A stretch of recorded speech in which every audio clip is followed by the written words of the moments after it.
I'm Mike Parson, the governor of the state of Missouri, running on the Republican Party. Okay. What issue is most important to you as we head into November? Yeah, I think the two things since day one, since I become governor, is workforce development and infrastructure. We know those things work in the state of Missouri, and early on we were able to implement those policies and really helped Missouri to become actually one of the lowest unemployment rates in our state's history. We added about 40,000 people to the jobs. We had businesses come into the state of Missouri before the virus hit. But I think those two basic fundamental things. Then I think every day, maybe as a grandparent and as a father, it's always about what's these next generations, what are you doing to make sure they have the same opportunities that I've had. So that's what really drives me to go to work every day and why I want to be governor of the state of Missouri, to continue that. What are we doing wrong right now, if anything? And what will you do differently if you win? Well, I think what we were doing with the economy, what I just mentioned, we had took record low numbers of unemployment in our state's history. We had 40,000 new employees that come on. The African American unemployment in our state got its record lows.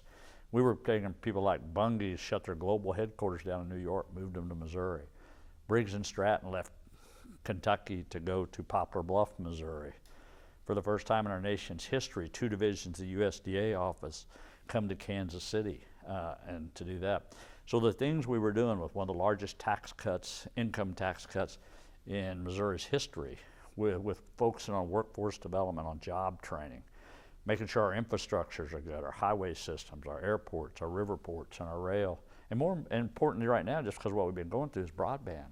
We know all those things work, and then the virus come, and we have to deal with the virus. But the thing I think people are starting to really realize, you got to be able to deal with the virus, you got to be able to deal with the economy, and you got to be able to understand we got to get our school kids back in school. So, one, to give them an education, but more importantly, to make sure we take care of them. What do you believe is most important to Missouri voters?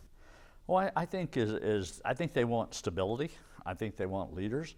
I think they want people to take politics out of it sometimes and really just simply do a good job. Use some common sense, put Missouri values at the forefront, and try to make this state a better state. And that's exactly what we've been doing. And by doing that, you can see these issues that I've been talking about to you, they were not Republican or Democrat issues. It's just trying to make our state better.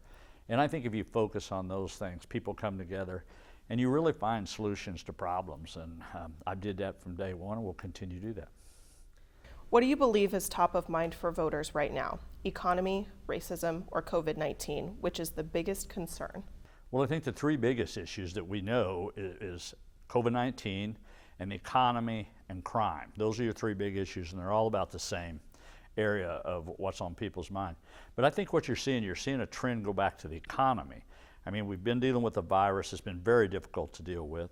And I think in reality, there was no playbook of how this virus, what was going to happen in the state of Missouri.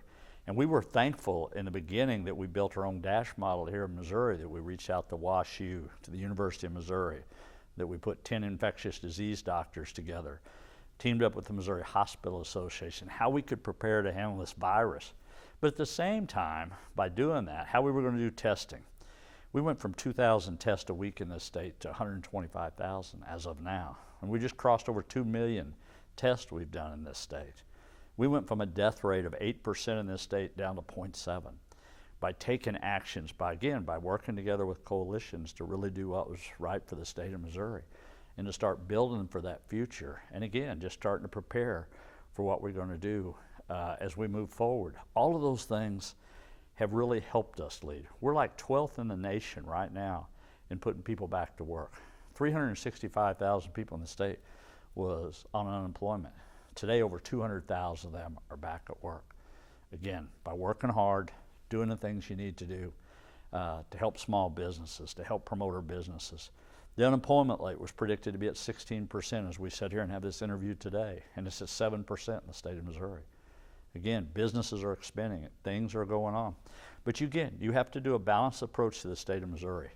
And I think when you see how diverse this state is, when you make policy, when you're trying to really improve, you have to understand, this is a huge state and it's very diverse in how people feel and how they think. How will you reassure voters that you will fight for what they want?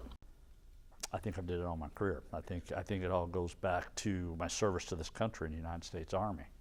When you serve this country, you understand what it means, the flag of the United States of America, what the Pledge of Allegiance, what the Star-Spangled Banner represents, and what it means. What it means to be in a foxhole with another person, regardless what color their skin is, regardless what their gender is. You're there fighting for a mission. You're sitting there for the same cause.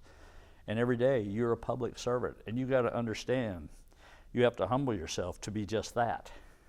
Just because you have lots of titles don't mean you're any better than anybody else. Doesn't matter whether you're the poorest person in Missouri, the richest person in Missouri, you're somewhere in between. Everybody should be treated equal. Everybody should have the same opportunities.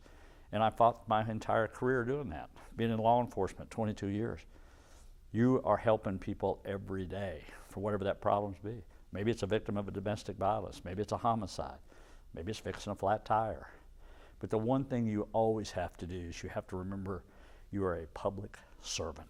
That should be the thing you focus on. And again, just make sure that you want to make sure and give our next generations the same opportunities I've had in this country and in this life. Why run for office? Pardon me? Why run for office? Yeah, because I believe those things are important. I believe they're important to protect. And I think it does make a difference when you have leadership, when you have experience to sit in this position. This is a position you can't do knee-jerk reactions. You can't always do what maybe is the most popular thing to do. This is a job that you got selected to do the right thing, not the popular thing. And I think with years of wisdom, with experience, being a small business owner, being a farmer, being a husband, being a father, being a grandparent, all of those things matter. And as you see, it's in the short period of time I've been governor, when you look at the floods, when you look at the droughts, when you look at the Branson incident, when you look at the police officers that lost their lives, when you think of what we're going through right now, not only a pandemic that we've been dealing with, you've been dealing with civil unrest, trying to get people back to work, trying to get the economy going. This is not a place you get to learn on the job. You got to have some experience when you walk forward.